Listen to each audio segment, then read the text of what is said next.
Hello guys, good afternoon. आप लोग जानते हैं कि MCRE 4 का एग्जाम डेट आ गया जो 22 से 24 सितंबर है। तो बहुत सारे लैब टेक्नीशियन का भी थॉट होगा कि तैयारी नहीं की है, कैसे होगा। तो हम आप लोग के लिए लाए हैं 90 MCQ question, very very important question लाए जो आप कर लीजिए। इनमें से आप क्यूज मार के देख लीजिएगा। यदि आपकी 50% से अबव आ रहा है इसमें तो आपका कंफर्म है।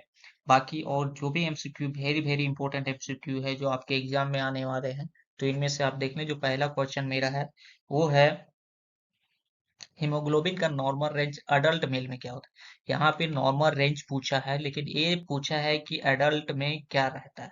ठीक है, तो अडल्ट में कितना रहता है, तो इसमें आप देखते हैं कि ए दिया है 18 से 8 से 10 ग्राम, 10 से 12 ग्राम, 13 से 17 ग्राम, 18 से 20। तो ये नॉर्मल ये 8 से 10 जो आ जाता है वो आ जाता है एनीमिया में। ठीक है, 10 से 12 नॉर्मल रेंज होता है फीमेल का, लेकिन ये अडल्ट मेल का पूछा है। तो 13 से 17 ग्राम पर डे लगा, 18 से यदि 20 हो गया तो आपको पॉलीसाइथेमिया। इनका राइट आंसर सी होगा। डी। अब फिर हम लोग नेक्स्ट क्वेश्चन देखते हैं। दूसरा, एसआर किस टेस्ट से मेजर होता है। जो एसआर होता है वो किस टेस्ट से मेजर होता है। तो ये सर पहला है विंट्रॉप। विंट्रॉप हम लोग जानते हैं कि किसके लिए होता है। विंट्रॉप होता है अल्टरनेटिव मेथड के लिए, शॉर्ट ट्यूब होता है। विस्ट्रेन होता है गोल्ड स्टेनर। ठीक है, तो विस्ट्रेन होता है गोल्ड स्टेनर। सैली मेथड से हम लोग HB एस्टिमेशन करते हैं, और कॉलाटर से सेल करते हैं। तो इसका राइट आंसर होगा बी। तीसरा question, anticoagulant use of CBC for CBC. CBC के लिए हम लोग कौन सा एंटीकोगुलेंट यूज करते हैं। हेपेरिन तो ये हम लोग का नेचुरल है। सोडियम साइट्रेट एक कोगुलेशन टेस्ट के लिए है। ईडीटीए ट्यूब, ईडीटीए हम लोग जो एंटीकोगुलेंट ट्यूब होता है वो हम लोग किसके लिए यूज करते हैं, सीबीसी के लिए। ऑक्सीलेट होता है वो होता है ओल्ड मेथड है हम लोग का, पहले का। प्लेटलेट का नॉर्मल काउंट क्या है। प्लेटलेट नॉर्मल काउंट है जैसे कि 50,000 से 1 लाख, ये आ जाएगा आपका लो में आ जाएगा। दूसरा है कि बी 1.5 लाख से 4.5 लाख, ये हमारा प्लेटलेट का नॉर्मल रेंज होगा। पांचवा है कि ग्राम पॉजिटिव बैक्टीरिया का कलर ग्राम स्टेनिंग के बाद क्या होता है। जो ग्राम पॉजिटिव बैक्टीरिया है उनका कलर ग्राम स्टेनिंग के बाद क्या होता है। ठीक है, तो रेड है, ये मेरा नेगेटिव बैक्टीरिया के लिए होता है। पिंक जो है ये भी होता है हमारा किसके लिए, नेगेटिव बैक्टीरिया के लिए। तो मेरा क्रिस्टल वॉयलेट या तो पर्पल कलर होगा, तो ये हमारा होता है पॉजिटिव बैक्टीरिया के ग्राम स्टेनिंग का कलर। छठा क्वेश्चन पूछा है, कौन सा सेल इम्यूनिटी में सबसे इंपॉर्टेंट रोल निभाता है। कौन सा सेल है जो इम्यूनिटी में सबसे ज्यादा रोल हमारा निभाता है। तो आरबीसी हमारे लिए होता है, वो ऑक्सीजन ट्रांसपोर्ट ट्रांसपोर्ट के लिए होता है। प्लेटलेट होता है वो हमारे क्लोटिंग का होता है। तो लेम्फोसाइट यहाँ पे इम्यूनिटी के लिए सबसे अहम भूमिका निभाता है। इस्नोफिल हमारा होता है एलर्जी एंड पारासाइट के लिए होता है। सादा ब्लड ग्रुप ओ को यूनिवर्सल डोनर क्यों कहा जाता है। सभी एंटीजन होते हैं, नहीं इसमें सभी एंटीजन नहीं होते। ए और बी एंटीजन नहीं होते हैं, हाँ, क्योंकि ए और बी एंटीजन इसमें नहीं होता है इसलिए उन्हीं को यूनिवर्सल डोनर कहा जाता है। सभी एंटीबॉडी होते हैं, नहीं प्लाज्मा में एंटीबॉडी होते हैं। आरएच एंटीजन अब्सेंट होता है, नहीं अब्सेंट नहीं होता। तो इसका राइट आंसर होगा बी। सबसे ज्यादा संख्या में पाए जाने वाला डब्ल्यूबीसी कौन है।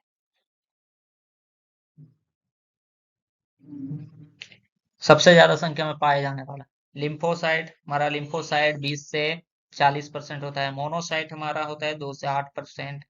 न्यूट्रोफिल हमारा होता है 40 से 70%। तो इसका राइट आंसर होगा सी। बेसोफिल हमारा होगा 1% से कम ही होता है, क्योंकि बेसोफिल हमारा एलर्जिक है और ये हमारा कैंसर पेशेंट जब भी होता है, बढ़ता है बेसोफिल तो कैंसर रिलेटेड डिजीज होता है, इसलिए ये 1% से कम ही रहता है। नौवा है, सबसे ज्यादा संख्या में पाए जाने वाला डब्ल्यूबीसी कौन है। तो इसको हम लोग प्रीवियस में ही किए थे अभी, ये डबल आ गया है, न्यूट्रोफिल ही होगा। 10वां क्वेश्चन है, कौन सा स्टेन एसिड फास्ट एसी वेसेली एफएफपी के लिए यूज होता है।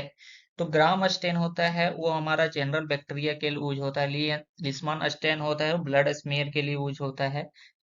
जिहेलन इंसलन स्टेन स्टेन एसिड बेसिली के लिए ऊज होता है, और जिस्मा स्टेन होता है वो पैरासाइट के लिए ऊज होता है। प्लेटेट काउंट का नॉर्मल रेंज क्या है? ये तो हम लोग प्रीवियस में पहले भी किए थे, तो ये भी डबल है, तो इसका नॉर्मल रेंज हमारा होगा बी। कौन सा टेस्ट डायबिटीज मेलिटिस के लिए डायग्नोसिस में सबसे रिलायबल है? कौन सा टेस्ट डायबिटीज मिलिटस में के लिए डायग्नोसिस सबसे रिलायबल? उरिन शुगर तो सिर्फ स्क्रीनिंग ओनली के लिए होता है। रैंडम ब्लड शुगर, ये तो फ्लक्चर करता है। HbA1c ये होता है जो हमारे 3 महीने का एवरेज ग्लूकोज बताता है, तो इसका राइट आंसर होगा सी। बेनिकेट टेस्ट होता है, वो होता है ऑल्ड क्वालिटी टेस्ट बताता है ये हमारा।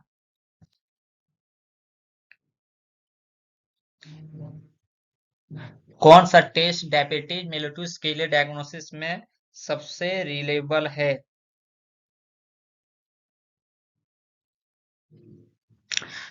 कौन सा टेस्ट डायबिटीज मेलिटस के लिए सबसे ज्यादा रिलायबल? तो इसका हम लोग अभी ही किए थे, जस्ट अभी।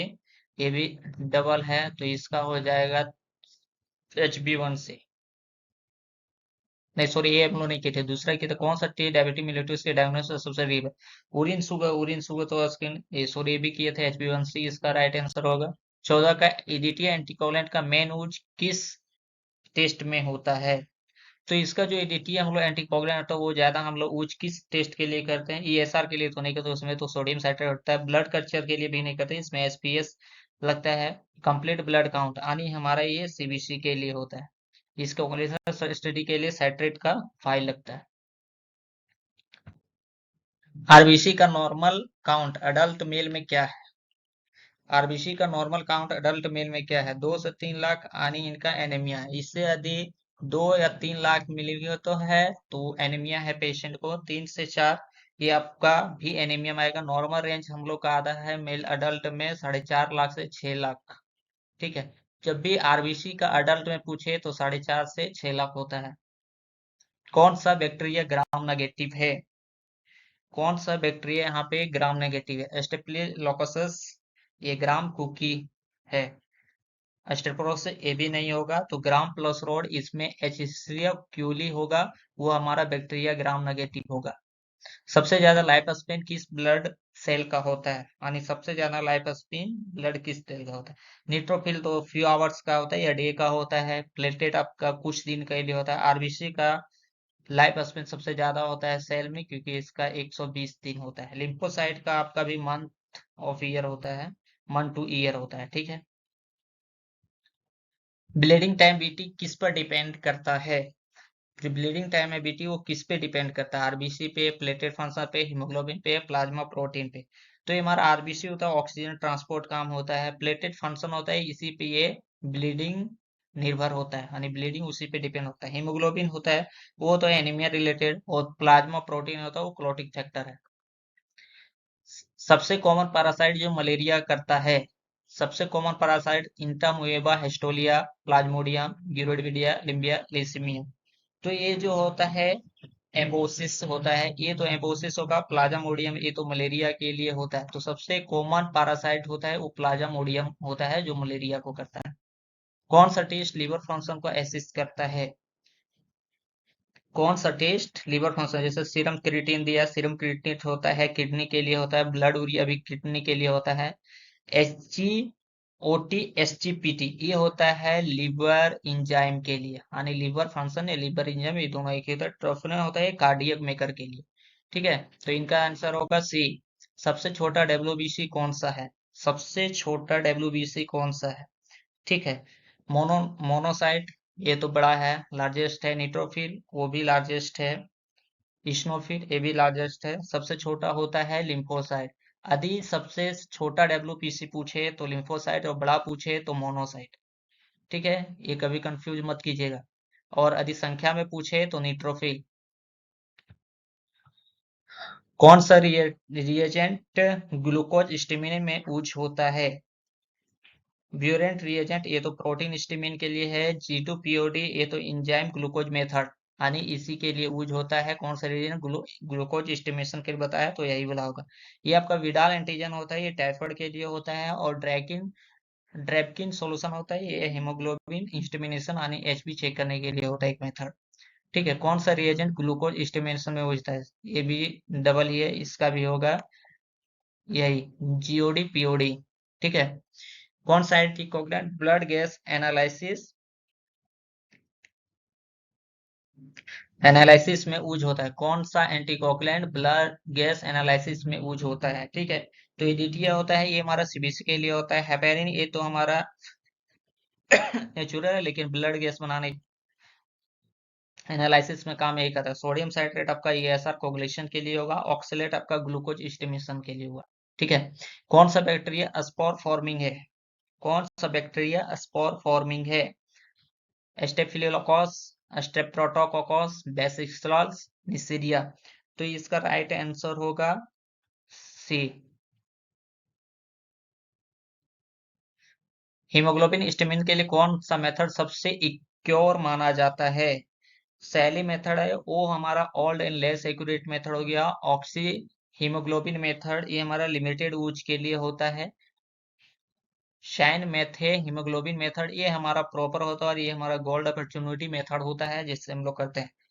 और ये जो टॉल क्विस्ट मेथड होता है ये हमारा सिर्फ स्क्रीनिंग ओनली के लिए होता है। जब भी हीमोग्लोबिन एस्टिमेशन के लिए मेथड पूछे एक्यूरेट मेथड, तो हमारा सैन मेथिलीन हेमोग्लोबिन मेथड होगा। आरबीसी का नॉर्मल लाइफ स्पेन क्या होता है, इनका हम लोग पिछले वीडियो में किए थे, इसका 120 दिन होता है। विडाल टेस्ट में किस डिजीज के लिए किया जाता है, विडाल टेस्ट होता है वो किस बीमारी के लिए किया जाता है, तो मलेरिया के लिए प्रिफेयर स्मेयर होता है, टाइफाइड फीवर के लिए सैल्मोनेलिया इन्फेक्शन। सैल्मोनेलिया इन्फेक्शन हमारा विडाल टेस्ट में ही आता है, तो इनका राइट आंसर होगा टाइफाइड फीवर। ट्यूबरकुलोसिस के लिए होता है एफबी स्टेंट होता है, और डेंगू के लिए होता है NS1 IgM। सबसे ज्यादा एचबी किस कंडीशन में बढ़ा हुआ मिलता है, सबसे ज्यादा एचबी किस कंडीशन में बढ़ा, आयरन डेफिशिएंसी एनीमिया, ये तो जब एनीमिया इसमें आ गया तो इसका मतलब हो गया एचबी कम। हमारा ल्यूकीमिया, इसमें भी हमारा एच एचबी कम। पॉलीसाइथेमिया, पोली मतलब होता है बढ़ा हुआ, पोली मतलब किसी भी संख्या का बढ़ना, आनी जब यहाँ पूछा एचबी कंडीशन बढ़ा हुआ तो पॉलीसाइथेमिया वेरा होगा। थैलेसीमिया भी हमारा क्या होता है, एनीमिया पेशेंट, एक थैलेसीमिया आयरन डेफिशिएंसी, ये जेनेटिक डिजीज है जिसमें आपका आरबीसी या एचबी बनना बंद हो जाता है। कौन सा यूरिन क्रिस्टल एसिडिक यूरिन में पाया जाता है, कौन सा यूरिन क्रिस्टल एसिडिक यूरिन में पाया जाता है, triple phosphate, uric acid, calcium carbonate, ammonium phosphate. तो इसका राइट आंसर होगा जैसे कि ये ट्रिपल फॉस्फेट और अमोनिया फॉस्फेट ये आपका एल्कलाइन यूरिन में आ जाता है, और एसी कैल्शियम कार्बोनेट ये आपका आ जाता है हमारा रेयर में। ठीक है, तो हमारा राइट आंसर होगा बी, ये हमारा यूरिक एसिड है, ये जो हमारा एसिडिक यूरिन में आता है। ठीक है, अब डेंगू में प्लेटलेट काउंट कैसा होता है, डेंगू में, अब जब यहाँ डेंगू का बात कर दिया तो प्लेटलेट काउंट हमारा तो डिक्रीज होगा ना, तो इंक्रीज तो हो नहीं सकता है, नॉर्मल तो रह नहीं सकता है, एक्सट्रीमली हाई, एक्सट्रीमली हाई का मतलब है रॉन्ग, इसमें ना हाई ना कुछ, इसका मतलब कुछ नहीं है, तो इसका मतलब हम लोग डेंगू में घटता है प्लेटलेट, तो इसका मतलब डिक्रीज। अब जेहसेल नीसेल स्टेन में डिकोलाइजर क्या होता है, जेहसेल नीसेल स्टेन में डिकोलाइजर क्या होता है, acetone, ethanol, acid alcohol, water. ठीक है, तो ये एसीटोन इथेनॉल हो गया, ये ग्राम स्टीन में हो गया। एफएफबी एसिड एल्कोहल ये हमारा आता है डिकोलाइजर में। ठीक है, वाटर हमारा हो गया वास ओनली। सबसे sensitive test for early pregnancy क्या है, सबसे ज्यादा सबसे सेंसिटिव टेस्ट है ईयरली प्रेगनेंसी के लिए, urine routine, BHCG, ESR, haemoglobin. तो इसका हो गया, ये जनरल एग्जाम होता है यूरिन रूटीन के लिए, तो जनरल एग्जाम होता है। प्रेगनेंसी हार्मोन के लिए सबसे ज्यादा यूज होता है BTHCG, ESR आपका हो गया अनरिलेटेड, इससे रिलेटेड नहीं, हीमोग्लोबिन भी इससे रिलेटेड नहीं है। CSF में प्रोटीन बढ़ना किस कंडीशन में होता है, जब भी हमारा CSF में प्रोटीन बढ़ना किस कंडीशन में होता है, डायबिटीज, मेनिंजाइटिस, हाइपरटेंशन, एनीमिया। तो इसका राइट आंसर होगा मेनिगेन से। डायबिटीज तो हमारा ये प्रोटीन से रिलेटेड नहीं है, हाइपरटेंशन भी प्रोटीन से रिलेटेड नहीं है, और एनीमिया भी हमारा इसे प्रोटीन से रिलेटेड है। तो इसका राइट आंसर होगा बी। ब्लड कल्चर बोतल में कौन सा एंटीकोगुलेंट होता है? ब्लड कल्चर जो बोतल होता है उसमें कौन सा एंटीकोगुलेंट होता है? तो इडिटिय इडिटिय तो इस इडिटिय तो हो नहीं सकता, हेपेरिन तो नेचुरल है, साइट्रेट भी नहीं हो सकता है, तो इसका आंसर एसपीएस होगा, क्योंकि इडिटिय हमारा ट्यूब होता है सीबीसी के लिए, हेपेरिन नेचुरल है, साइट्रेट हमारा अदर टेस्ट के लिए होता है। सबसे कॉमन ब्लड ग्रुप कौन सा है? सबसे कॉमन ब्लड ग्रुप कौन सा है? सबसे ज्यादा कॉमन ब्लड ग्रुप पाया जाता है तो वो ओ पाया जाता था, लेकिन अब बी भी पाया जाता है। इसलिए इसका वो ऑप्शन से सेट करने पे डिपेंड करेगा कि वो राइट आंसर आपका क्या वो कर रहा है, बी या ओ। ठीक है, या तो इसका बी भी हो सकता है, ओ भी, लेकिन जनरली ओ ग्रुप होता है। यूरिन में पूल सेल बढ़ना किस साइन का है? यदि यूरिन में आपका पुश सेल बढ़ रहा है तो किसका साइन बता रहा है? डायबिटीज का, ओटीआई का, लिवर डिजीज का, एनीमिया का?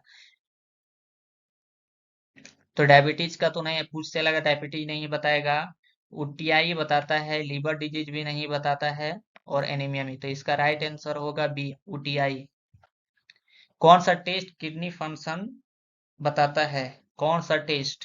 ठीक है, तो इसका राइट आंसर होगा सीरम क्रिएटिनिन। ये तो हर किसी को आना चाहिए भाई, कि कौन सा टेस्ट किडनी फंक्शन। एजीपीटी तो नहीं बताएगा, बिलीरुबिन भी नहीं बताता है, प्लीसिस नहीं बताता, कौन बताता है? सीरम क्रिएटिनिन बताता है। पेरिफेरल स्मेयर में हाइपोक्रोमिक आरबीसी किस डिजीज में देखते हैं? पेरिफेरल स्मेयर में हाइपोक्रोमिक आरबीसी डिजीज किस डिजीज में देखते हैं? Sickle cell anaemia, iron deficiency anaemia, leukaemia, aplastic anaemia. ये तीन हो गया, ये आपका एचपीडी यानी जिसमें आपका सेल बनना बंद होता है, बोन मेरो काम करना बंद, उसमें सिकल से आयरन डेफिशिएंसी एनीमिया आता है। Leukaemia, plastic anaemia. यानी पेरिफेरल में हाइपोक्रोमिक आरबीसी किस डिजीज में देखते हैं? तो इसका राइट आंसर होगा आयरन डेफिशिएंसी एनीमिया, क्योंकि ये सिकल से एनीमिया जेनेटिक डिजीज है। ल्यूकेमिया ये तो प्लेटलेट के लिए है, प्लास्टिक एनीमिया ये कभी सर्जरी है तो कुछ होता है, तो प्लास्टिक एनीमिया होता है। क्लोटिंग टाइम सीटी किस फैक्टर पे डिपेंड करता है? क्लोटिंग टाइम है वो किस फैक्टर पे डिपेंड करता है? प्लेटलेट काउंट पे, कोगुलेशन फैक्टर पे, आरबीसी काउंट पे, या हीमोग्लोबिन पे? तो कोगुलेशन फैक्टर पे हमारा क्लोटिंग फैक्टर डिपेंड करता है, या क्लोटिंग टाइम जो भी फैक्टर है वो डिपेंड करता है। प्लेटलेट काउंट पे नहीं करेगा, आरबीसी काउंट पे भी नहीं करेगा, ना हीमोग्लोबिन में वो करेगा। सबसे कॉमन फंगल इन्फेक्शन कौन सा है? सबसे कॉमन फंगल इन्फेक्शन कौन है? एस्पेरेलोजियस, कैंडिलिसिस, टेनिया, क्राइप्टोकोक्सिस। तो इसका राइट आंसर होगा टीनिया। कौन सा वायरस हेपेटाइटिक बी काउच करता है? कौन सा वायरस हेपेटाइटिक बी काउच करता है? RNA virus, DNA virus, retrovirus, orthomycosis. तो इसका आंसर होगा डीएनए वायरस। एचआईवी प्राइमरी किस सेल को इन्फेक्ट करता है? एचआईवी प्राइमरीली किस सेल को इन्फेक्ट करता है? तो ये सबको पता होना चाहिए, CD4 टी लिम्फोसाइट। यानी कोई भी इन्फेक्शन होता है तो वो हमारा डब्ल्यूबीसी पे प्रभाव करता है। डब्ल्यूबीसी इसमें से न्यूट्रोफिल, न्यूट्रोफिल तो नहीं होगा, आरबीसी भी नहीं होगा, प्लेटलेट भी नहीं होगा, तो सी टी लिम्फोसाइट होगा। सीरम कैल्शियम का नॉर्मल रेंज क्या है? 5 से 7 मिलीग्राम, 7 से 8 मिलीग्राम, 8.5 से 10.5 मिलीग्राम, 11 से 13 मिलीग्राम। तो इसमें 5 से 8 तक यदि रहेगा तो वो आपका आएगा हाइपोक्लेसेमिया, यानी लो में। तो इनका नॉर्मल हमारा रेंज है ये, और यदि इससे भी गया है, 11 से 13 गया है, तो हाइपरक्लेसेमिया होगा। ठीक है, कौन सा सेल एलर्जी रिएक्शन में इन्वॉल्व होता है? न्यूट्रोफिल नहीं होता भाई, मोन इस्नोफिल होता है। एलर्जी कभी एलर्जी जहां भी पूछे तो इस्नोफिल डायरेक्ट याद आना चाहिए। और यदि सेल में सबसे बड़ा कौन है संख्या में, तो न्यूट्रोफिल, और बड़ा में साइज में मोनोसाइट, और साइज में छोटा लिम्फोसाइट। ये इतना याद होना चाहिए। इसी से 3-4 क्वेश्चन आपका बन जाएगा। ब्लड यूरिया इंक्रीज होने का मेन रीजन क्या है? ब्लड यूरिया जो इंक्रीज होता है उसका मेन रीजन क्या है? लिवर डिजीज नहीं, लिवर डिजीज में यूरिया सिंथेसिस घटता है, रेनल फेलर, ये किडनी एक्सल्ट्रेशन का है। तो किडनी जब यहाँ यूरिया आ गया तो वो कहाँ फिल्ड होता है, किडनी है। तो रेनल फेलर जब होगा तब आपका यूरिया इंक्रीज होगा। एनीमिया ये तो हो गया ब्लड का, ल्यूकेमिया ये हो गया प्लेटलेट का। कौन सा स्टेन ब्लड पैरासाइट के लिए यूज होता है? कौन सा स्टेन पैरासाइट के लिए यूज होता है? Slide stain blood parasite, parasite मतलब मलेरिया, और मलेरिया ग्राम स्टेन से तो नहीं होगा, जिस स्टेन जिस्मा स्टेन यानी इससे होगा। अल्बर्ट स्टेन से भी नहीं होगा। नॉर्मल ब्लीडिंग टाइम बीटी क्या है? नॉर्मल ब्लीडिंग टाइम बीटी क्या है? 30 सेकंड से 1 मिनट। इतना में तो सर्जरी भी नहीं होता है मेरे भाई, तो कहाँ से होगा? तो इसके लिए आपका होगा 2 से 7 मिनट। यदि 2 से 7 मिनट ज्यादा है ब्लीडिंग टाइम तो कभी भी कहीं एक्सीडेंट मत करना मेरे भाई, क्योंकि नहीं ब्लीडिंग जल्दी नहीं रुकेगा तो कितने भी खून बह सकता है। इसका नॉर्मल रेंज होता है ब्लीडिंग टाइम का 2 से 7 मिनट होता है। सबसे ज्यादा एल्कलाइन यूरिन किस में पाई जाती है? सबसे ज्यादा अल्कलाइन अल्कलाइन यूरिन किस में पाया? Diabetes, fever, UTI infection, dehydration. तो सबसे ज्यादा इसमें होता है यूटीआई में। डायबिटीज में आपका शुगर हो गया, फीवर तो ये तो इससे रिलेटेड ही नहीं, डिहाइड्रेशन में वाटर का कमी होता है। कौन सा ऑर्गेनिज्म लैक्टोज फर्मेंटर है? कौन सा ऑर्गेनिज्म लैक्टोज फर्मेंटर है? Salmonella, Shigella, E coli, Vibrio. तो इसका राइट आंसर होगा इकुली। हीमोग्लोबिन किस फैक्टर के डिफिशियंसी से होता है? हीमोग्लोबिन किस फैक्टर के डिफिशियंसी से होता है? प्लेटलेट से, फैक्टर 8 से, विटामिन के से, प्रोथर्मिन। तो ये होता है हमारा फैक्टर 8 से। सबसे ज्यादा ग्लूकोज री रीएब्जॉर्बेशन कहाँ होता है? सबसे ज्यादा ग्लूकोज रीएब्जॉर्बेशन कहाँ होता है? लूप और हैनल में, डीसीटी में, प्रॉक्सिमल कंजुगेटेड ट्यूब में, क्लॉटिंग डक्ट में। किस में होता है? सी, प्रोसिमसल में होता है। ईएसआर इंक्रीज होने का कॉमन काउज क्या है? ईएसआर जो इंक्रीज होता है उसका कॉमन रीजन क्या है? डिहाइड्रेशन, डिहाइड्रेशन का बात आएगा तो वाटर होता है। इन्फ्लामेशन, क्लोसैथेमिया, न्यूबॉर्न। तो इसका इन्फ्लामेशन राइट आंसर होगा। कौन सा ब्लड ग्रुप यूनिवर्सल रिसिपिएंट होता है? कौन सा ब्लड ग्रुप यूनिवर्सल रिसिपिएंट होता है जो हर किसी से ले सकता है? तो वो कौन सा ग्रुप है? ओ पॉजिटिव, ओ नेगेटिव होता है यूनिवर्सल डोनर। रिसिपिएंट आपका आएगा ए बी पॉजिटिव, नेगेटिव कभी नहीं आएगा भाई। स्पर्टम सैंपल किस डिजीज के डायग्नोसिस में यूज होता है? स्पर्टम सैंपल किस डिजीज के डायग्नोसिस में यूज होता है? Malaria, tuberculosis, typhoid, dengue. तो इसका राइट आंसर होगा ट्यूबरकुलोसिस में स्पर्टम सैंपल का यूज होता है। कौन सा इलेक्ट्रोलाइट नेवर इंपल्स में इंपॉर्टेंट है? कौन सा इलेक्ट्रोलाइट नेवर इंपल्स में इंपॉर्टेंट है? कैल्शियम, मैग्नीशियम, सोडियम या क्लोराइड। तो इसका राइट आंसर होगा सोडियम। सोडियम होता है वो इलेक्ट्रोलाइट नर्व इंपल्स में इंपॉर्टेंट होता है। सीएसएफ नॉर्मल ग्लूकोज लेवल कितना है? सीएसएफ नॉर्मल ग्लूकोज लेवल कितना होता है? 10 से 20 मिलीग्राम, ये लो में आ गया। 40 से 70 मिलीग्राम पर डीएल, ये आपका हाई में चल जाएगा ये दोनों आपका, और ये आपका लो में चल जाएगा। तो इसका राइट आंसर होगा बी।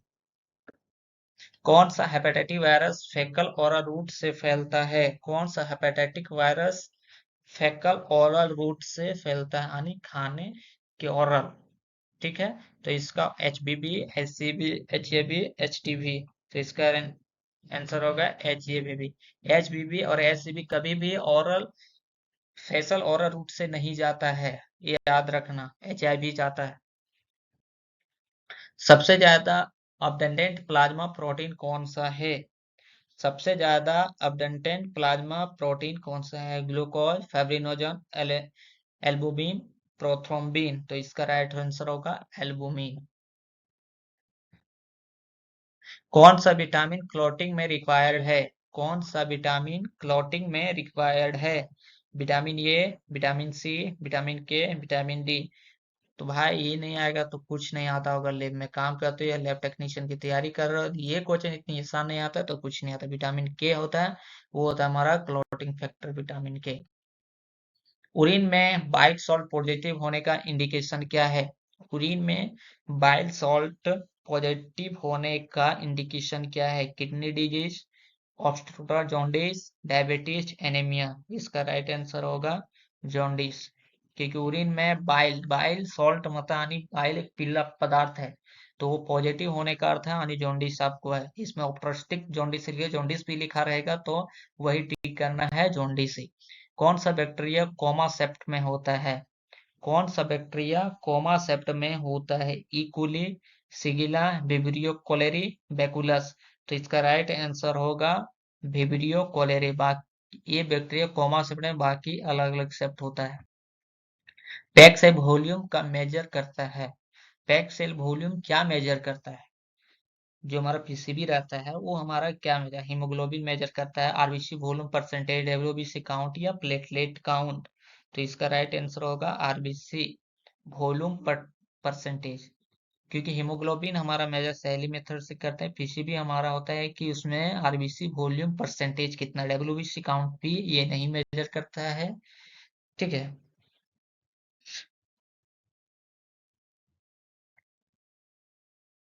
सीरम पोटेशियम का नॉर्मल रेंज क्या है? सीरम पोटेशियम का नॉर्मल रेंज क्या है?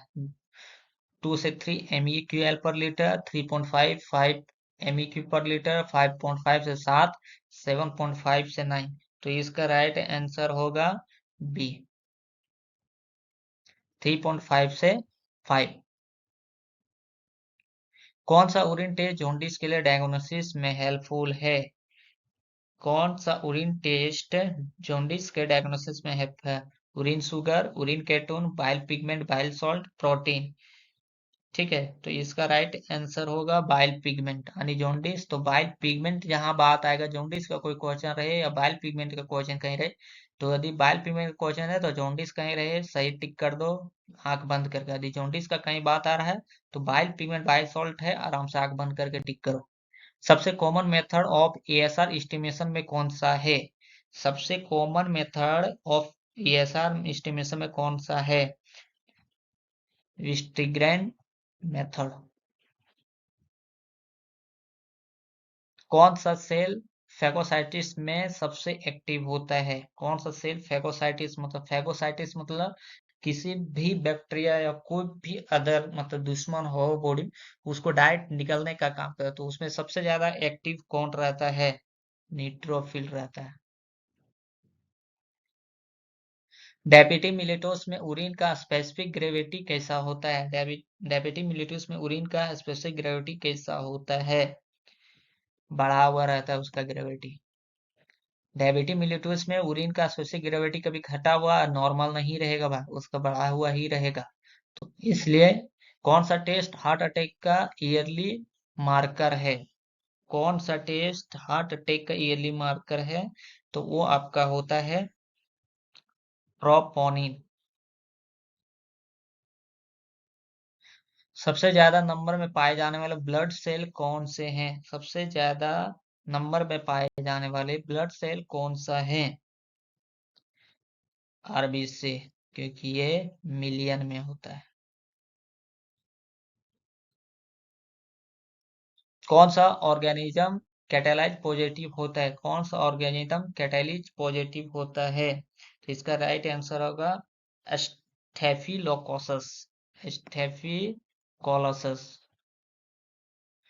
सीरम बिलिरुबिन का नॉर्मल वैल्यू क्या है? सीरम बिलिरुबिन का नॉर्मल वैल्यू क्या है? 0.2 से 1 मिलीग्राम पर डीएल।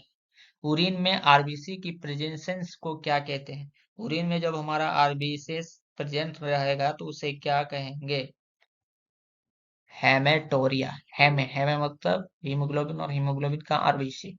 हेमोटोरिया। प्रोटोरिया नहीं हुआ, ग्लूकोज ग्लूकुरिया हुआ ग्लूकोज। प्रोटीन यदि इसमें प्रेजेंट रहेगा तो प्रोटीन यूरिया प्यूरिया। ठीक है, तो इसका राइट होगा हेमोटोरिया। कौन सा स्टेन मेटाक्रोमेटिक ग्रेनुअल दिखाता है। कौन सा टेस्ट स्टेन मेटाक्रोमेटिक ग्रेनुअल दिखाता है? तो इसका राइट आंसर होगा सी, यानी अल्बर्ट स्टेन। सबसे ज्यादा कॉमन काउज ऑफ एनीमिया कौन सा है? सबसे ज्यादा कॉमन काउज ऑफ एनीमिया कौन सा है? Iron deficiency. आयरन हो गया हीमोग्लोबिन, और डिफिशियंसी मतलब कमी। प्रोथ्रोम्बिन टाइम किस पेथवे को असिस्ट करता है? जो हमारा पीटी प्रोथ्रोम्बिन टाइम होता है वो किस पेथवे को असिस्ट करता है? एक्सट्रेंसिक।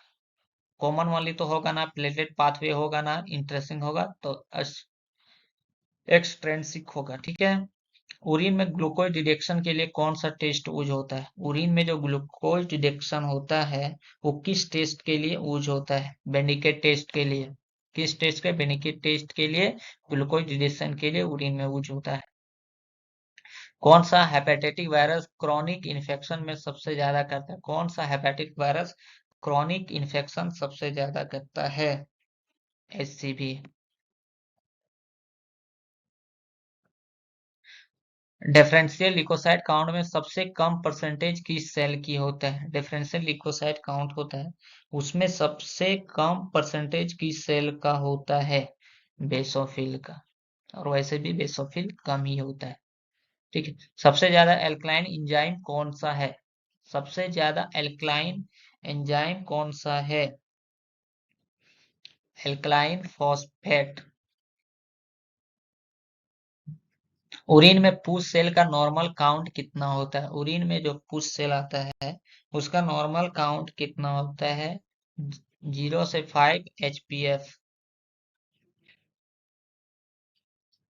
एचआईवी कंफर्मेटरी टेस्ट कौन सा है? एचआईवी कंफर्मेटरी टेस्ट कौन सा है? ELISA, rapid test, western blot, ESR. तो इसका होगा right answer western blot. Blood sample centrifugation के बाद ऊपर कौन सा पार्ट होता है? ब्लड सैंपल सेंट्रीफ्यूगेशन के बाद ऊपर कौन सा पार्ट होता है? तो ऊपर में जो होता है आरबीसी तो नीचे सेट होता है, बफी कोट तो बीच में रहता है भाई, तो ऊपर में होता है वही प्लाज्मा या तो सीरम। प्लेटेट तो नहीं होगा इसमें। ब्लड सैंपल सेंट्रीफ्यूगेशन में प्लेटेट दिखता है? नहीं दिखता है। सीरम सोडियम का नॉर्मल रेंज क्या है? सीरम सोडियम का नॉर्मल रेंज क्या है? 135 से 145। कौन सा टेस्ट इंट्रेंसिक पाथवे को एसिस्ट करता है? कौन सा टेस्ट इंट्रेंसिक पाथवे को एसिस्ट करता है? Prothrombin time, activate partial thromboplastin time, bleeding time, clotting time. इसका होगा आंसर बी।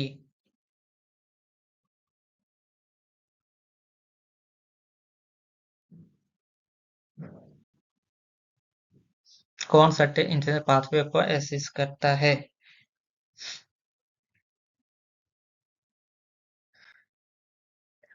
भाई इतना मेहनत करके वीडियो बनाते हैं, क्वेश्चन सिलेक्ट करते हैं, पीपीआई इंपोर्टेंट सिलेक्ट करते हैं, बनाते हैं आप लोग के लिए। इसे वीडियो शेयर करें, कम से कम एक लाइक, एक शेयर, एक कमेंट।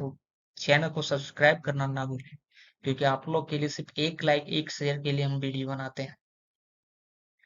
उरीन में बाइल पिगमेंट पॉजिटिव होने पर उरीन का कलर कैसा होता है? उरीन में जब बाइल पिगमेंट पॉजिटिव होने पर उरीन का कलर कैसा होगा? तो जब बाइल पिगमेंट तो येलो ही होगा, तो इसमें येलो का ही डार्क येलो या ग्रीनिश कलर का होगा। ठीक है। कौन सा बैक्टीरिया एसिड फास्ट है? कौन सा बैक्टीरिया एसिड फास्ट है? तो माइकोबैक्टीरियम ट्यूबरकुलोसिस सबसे फास्ट है। हेमेटोक्रिट बढ़ा हुआ किस कंडीशन में होता है? हेमेटोक्रिट होता है वो किस कंडीशन में बढ़ा हुआ होता है? एनीमिया में तो घटता है, ल्यूकीमिया भी घट रहा है। पॉलीसाइथेमिया में हेमेटोक्रिट वो बढ़ा हुआ रहता है। सबसे ज्यादा ऑक्सीजन कैरिंग कैपेसिटी किसमें होता है? हीमोग्लोबिन में।